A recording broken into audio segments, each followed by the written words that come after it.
자, 첫 번째로 이제 LDA에서 우리가 에러레이트 좀 얘기해 볼게요. 에러레이트라는 경우에는 내가 예측한 놈들 중에서 클래시피케이션 놈 중에서 틀리는 놈들의 비율이죠.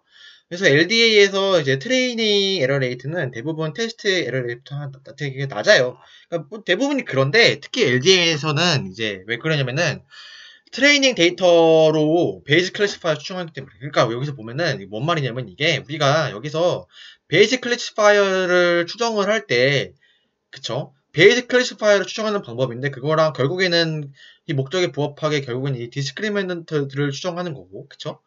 디스크리미넌트 베이직 클래시파이어를 추정을 하는데 디스크리미넌트에 대해서 선형으로 추정을 하는 거고 그 안에 들어가 있는 모수는 결국 샘플에서 나오는 거 가지고 넣는단 말이에요. 그럼 이게 OLS랑 되게 비슷한 느낌으로 가기 때문에 이게 OLS랑 되게 비슷한 느낌으로 가기 때문에 OLS처럼 이 주어진 데이터에만 되게 피팅하는 방향으로 갈 수밖에 없어요. 그래서 트레이닝 에러 레이트는 대부분 테스트 에러 레이트부터 되게 낮게 나올 수밖에 없어요. 근데 만약에 이제 이거는 뭐 LDA만 그런 게 아니라 근데 관측지 비율보다 이제 관측지하고 모수의 개수의 비율이 있는데 이게 내가 가진 관측지에 비해서 추정해야 될 모수가 너무 많아. 그러면은 이제 오버피팅 문제가 발생할 수 있겠죠. 오버피팅이라는 거는 뭐냐? 내가 데이터에 너무 피팅 해가지고 트레이닝 에러 레이트는 되게 낮지만 테스트 에러 레이트는 더 높아지는 그런 문제가 과적화 문제예요. 이게 이 장에서 다 얘기했죠. 이런 문제가 좀 발생할 수 있어요. 그래서 이제 이거 왜 얘기하냐? LDA는 결국에는 내가 가진 트레인 데이터셋에 되게 테일러 되게 맞춰진 그런 방법이기 때문에 이런 한계가 있다는 걸 명심해야 돼. 그리고 또 뭐 좀 재밌는 게 있는데 널 클래시파이어라는 게 있어요. 그러니까 우리가 이제 뭐냐면은 y가 0 혹은 1을 해서 이런 값을 가지는 상황에서 그냥 만약에 이제 모든 관측지를 y를 1로 놔두는 그런 클래시파이어를 우리가 널 클래시파이어라고 해요. 근데 이럴 때 이때의 에러 레이트는 뭐예요? 이게 널 클래시파이어 썼을 때 에러 레이트는 그냥 전체 관측지 중에서 0이 비율이잖아. 그치? 근데 만약에 예를 들어서 파산 이런 거 같은 경우에는 이게 파산 이게 x고 이게 아니 예를 들어서 파산 말고 만약에 예를 들어서 이제 그 모든 걸 내가 다 1로 때려 버렸는데 애초에 영의 비율이 굉장히 낮아. 영의 비율이 굉장히 낮아. 그러면 그게 트레이닝 에러 레이트가 널 클래시파이어 에러 레이트가 굉장히 낮게 나오겠죠. 예를 들어서 이게 요게 비율이 0.03이야. 전체 중에서. 100개 중에서 3개만 0이야. 근데 내가 LD를 써가지고 트레이닝 이해를 구했더니 그게 0.0325야. 이거 자체는 뭐 낮다고 보길 수 있겠지만은, 요거랑 비교하면은 거의 뭐 나아진 게 없잖아요. 그쵸? 그렇기 때문에 이제 클래시피케이션에서 어떤 방법을 쓸 때 널 클래시파이어라는 거를 좀 비교를 할 필요가 있다. 뭐 그 얘기예요. 이거는 뭐랑 비슷하냐면은 이제 우리가 리그레션 할 때도 그게 있잖아요. 결국에는 리그레션 할 때도 이제 그냥 이제 y를 프레딕션 할 때 그냥 미디언 값 채워넣는 그러니까 미디언 채워넣거나 평균 채워넣는 그런 방법이 있잖아요. 그런 거랑 이제 MSE를 비교를 하는데 그거랑 좀 뭐 비슷한 느낌인 것 같아요. 됐고 그 다음에 LDA에서 이제 그게 있어요. 이건 LDA뿐만 아니라 이거는 좀 더 어플리케이션 관점의 얘기인데 어플리케이션 관점에서 다른 색깔로 쓰죠. 좀 더 어플리케이션의 관점인데 봐봐. 자, 우리가 여기 한번 봅시다. 똑같은 문제는 뭐냐면은 이게 우리가 LDA라는 거는 베이직 클래시파이어를 추정하는 거죠. 그쵸? 근데 베이직 클래시파이어는 결국에는 그 핵심은 내가 에러를 최소화하는 방향으로 내가 이제 베이직 클래시파이어 자체가 에러 레이트를 최소화하는 그런 방법이죠. 근데 베이직 클래시파이어에서 에러는 뭐 똑같아요. 내가 뭐 맞는 걸 틀리게 예측하든지 틀린 걸 맞는 게 예측하든지가 차이가 없어요. 근데 문제는 뭐냐? 실제 어플리케이션에서는 똑같은 에러라도 중요도가 다를 수가 있어요. 이런 경우가 좀 되게 중요해. 예를 들어서 신용카드 회사 입장인데 이거 교재에 나온 얘기입니다. 신용카드 회사야. 신용카드 회사에서 내가 거기서 이제 데이터 분석팀에 일을 해. 근데 신용카드 회사 입장에서는 이제 아까 그 디폴트 데이터 보면은 카드사 입장에서는 그러니까 에러라는 게 뭐가 있었냐면은 자 원래 실제로 true 디폴트가 no인데 디폴트를 안 했는데 파산 안 했는데 이제 파산을 이제 할 거라고 예측한 비율 이런 것도 에러겠죠. 근데 실제로 파산을 했는데 파산을 안 할 거라고 예측한 것도 이것도 에러겠죠. 근데 카드사 입장에서는 야 파산 안 할 놈을 너 파산했어라고 예측하는 것보다 아니 얘 파산할 놈으로 걔 쓰레기들인데 파산할 쓰레기들을 못 잡아내는 게 더 큰 혼외 아니겠어요? 그쵸? 그렇기 때문에 똑같은 에러라도 그 중요도가 다른데 우리가 에러 레이트만 보고서는 어떤 게 에러인지 잘 몰라. 그렇기 때문에 이거를 종류로 나타내는 게 바로 컨퓨전 매트릭스예요. 근데 여기서 보면은 이게 좀 지랄 맞죠? 그러니까 좀 이상하죠. 왜냐면은 이게 뭐냐면은 이제 우리가 LDA 방식으로 추정을 하는 결과거든요. 근데 발음이 자꾸 샌다. 자, LDA 방식으로 추정을 한 건데 자, 이게 보면은 파산을 한 애들 중에서 파산 안 한 애들 중에서 파산할 거라고 예측하는 애들이 작은데 파산을 한 애들 중에서 그 예측을 못하는 애들이 되게 커요. 거의 한 75%가 돼. 그러니까 이게 뭐냐면은 상황이 뭐냐면은 자 실제로 파산한 333명의 고객 중에서 252명은 내가 못 잡은 거야.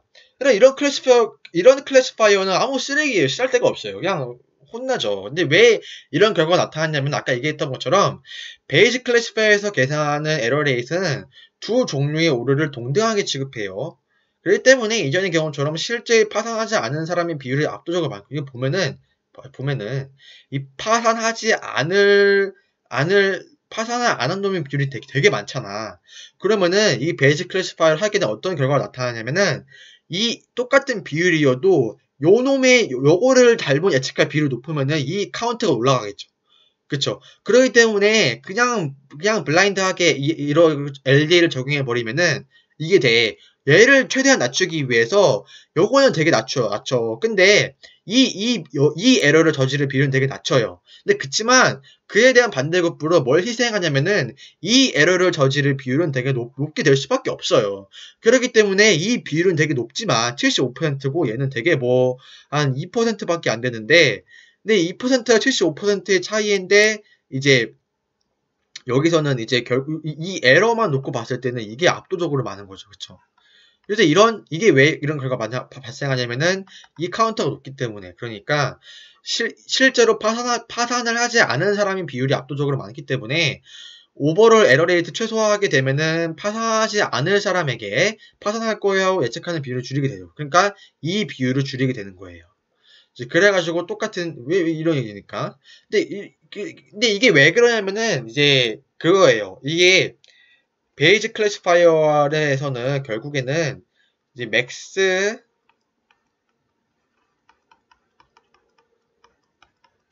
이거인 K를 선택하거든요. 근데 Y가 만약에 범주가 두 개밖에 없으면 이건 뭐냐면은 Y는 K 바 X가 0.5보다 높으면은 이거를 K를 선택하는 거랑 똑같아요. 그러니까 바이너리 케이스에서 이 바이너리 케이스에서 이 맥스 하는 알고리즘은 결국에는 이게 X가 주어졌을 때 파산을 할 확률이 0.5보다 높으면은 파산으로 분류하는 그런 걸로 이게 해석이 돼요. 그래서 이게 바로 우리가 이걸 스레졸드라고 해요.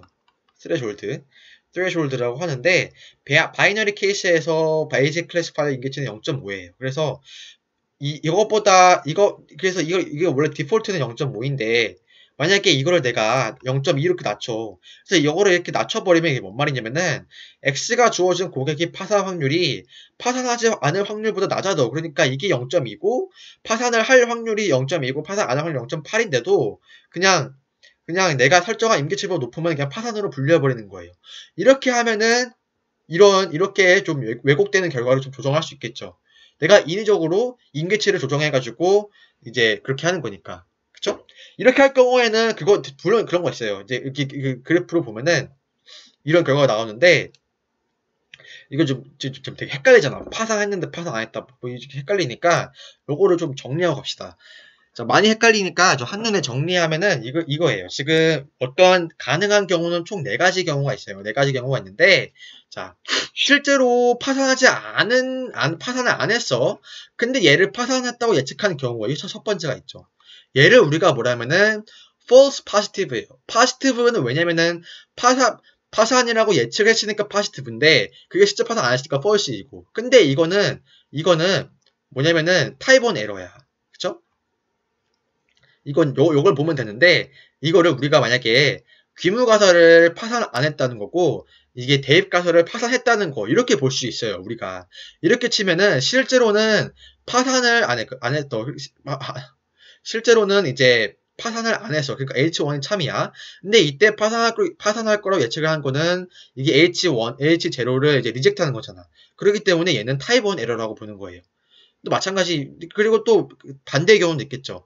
실제로 파산을 하지 않을 놈인데 파산할 거라고 이 예측을 안 했다. 이 경우가 있는데 얘는 1 빼기 타입 1 에러일 뿐더러 얘는 이제 바이오메디컬이나 뭐 그런 데 가면은 이제 용어가 스페시피시티라고 해요.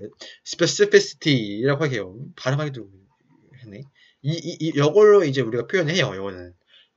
그리고 이게 두 번째 케이스고, 그 다음에 이제 세 번째 케이스가 있는데 뭐냐면은 실제로 파산을 했어. 근데 내가 파산할 거라고 예측을 했어. 그러니까 파지티브 예측했는데 그게 true야. 이런 경우가 있죠. 이건 뭐냐면은 자, 대립가설이 참인데 귀무가설을 기각을 한 거잖아. 그렇기 때문에 이거는 우리가 파워라고 해요. 파워. 이거 우리가 검정이라고 생각하면은 이 검정이 파워라고 보는 거야. 그러니까 얘는 지금 뭐냐면은 LDA를 뭔가 좀 가설 검정으로 보는 거예요.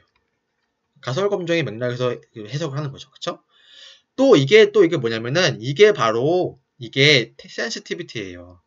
센시티비티. 파워의 또 다른 말은 이 스페시피티하고 대조되는 말로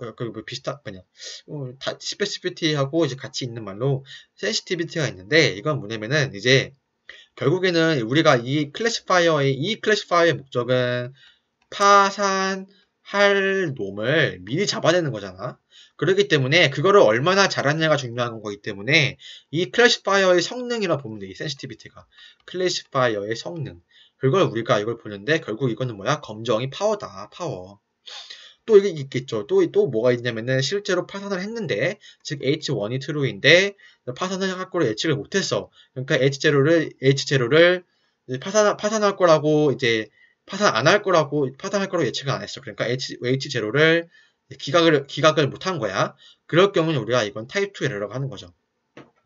그래서 우리가 이제 이런 걸 많이 봤을 거예요. 이제 타입 1 에러가 이제 이렇게 있어보자면은 요게 이제 H0고 요게 H1이면은 이제 만약에 우리가 크리티컬 리전 여기 잡으면은 이게 알파고 이게 베타 해서 타입 1 에러고 타입 2 에러가 해가지고 얘를 어디에 잡느냐에 따라 가지고 이게 여기에 이제 트레이드오프가 있다고 우리가 배웠죠.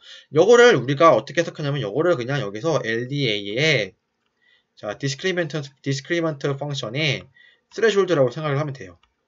그래가지고 이 스레졸드를 어떻게 잡냐에 따라가지고 그 결과를 그래프로 그린 게 다음 그래프인데 이거예요. 이게 지금 디폴트 레이트란 말이야. 디폴트 데이터 셋인데 이게 요거는 지금 오버롤 에러 레이트예요. 오버롤 에러 레이트라는 거는 이제 전체 관측지 중에서 에러의 개수야. 근데 이 에러는 타입 1 에러인지 타입 2 에러인지 상관이 없고 그냥 그거예요. 에러예요.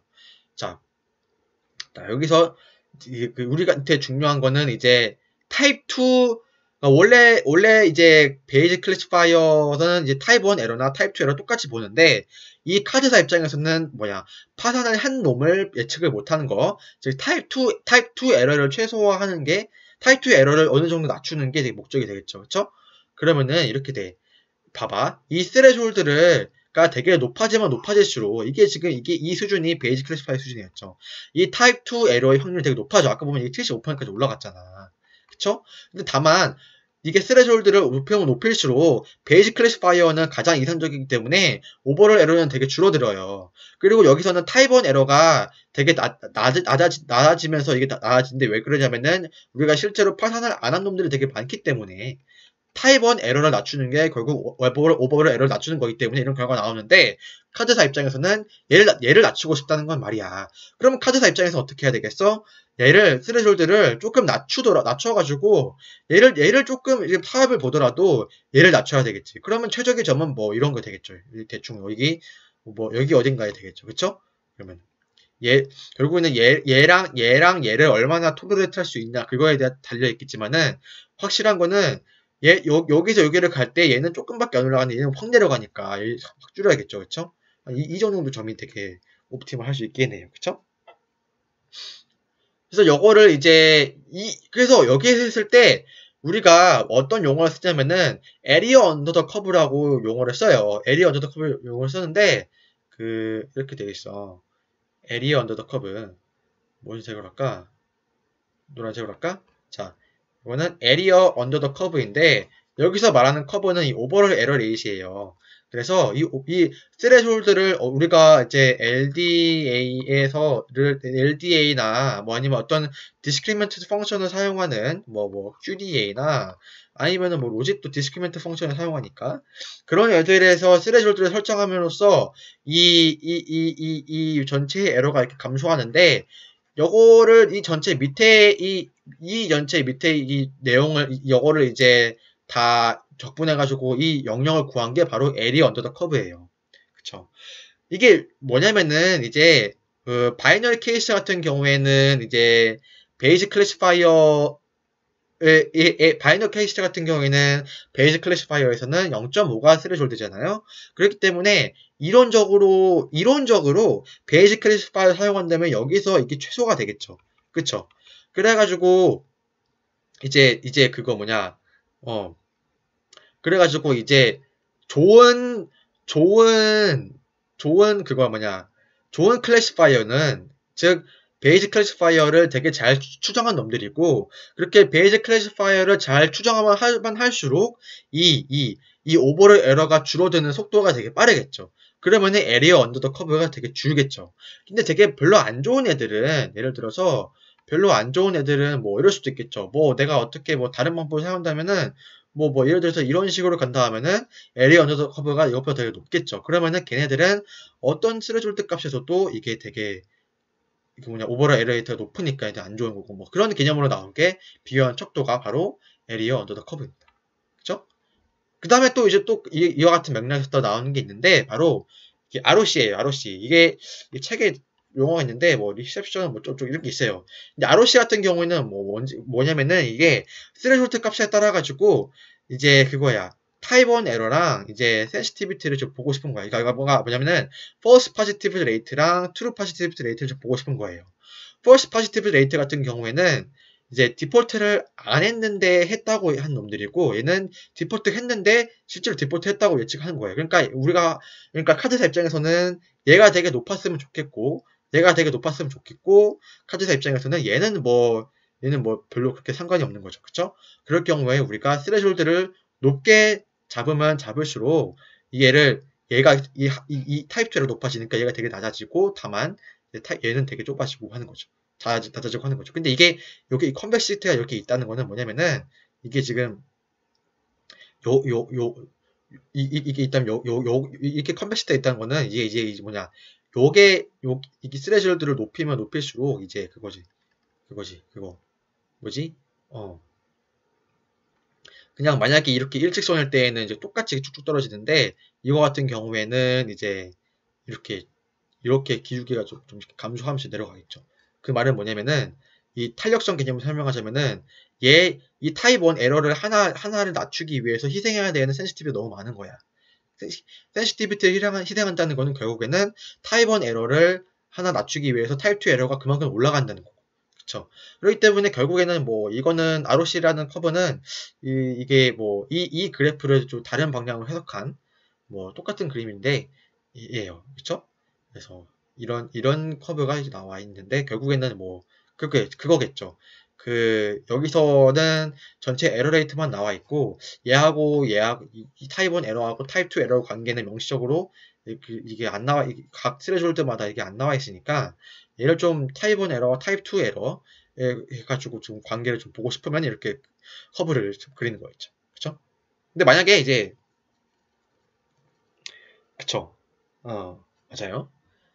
그래서 이렇게 됐고, 이제 남은 게, 쿼드라틱 어널 디스크리미넌스 남았는데, 좀 쉬었다 갑시다.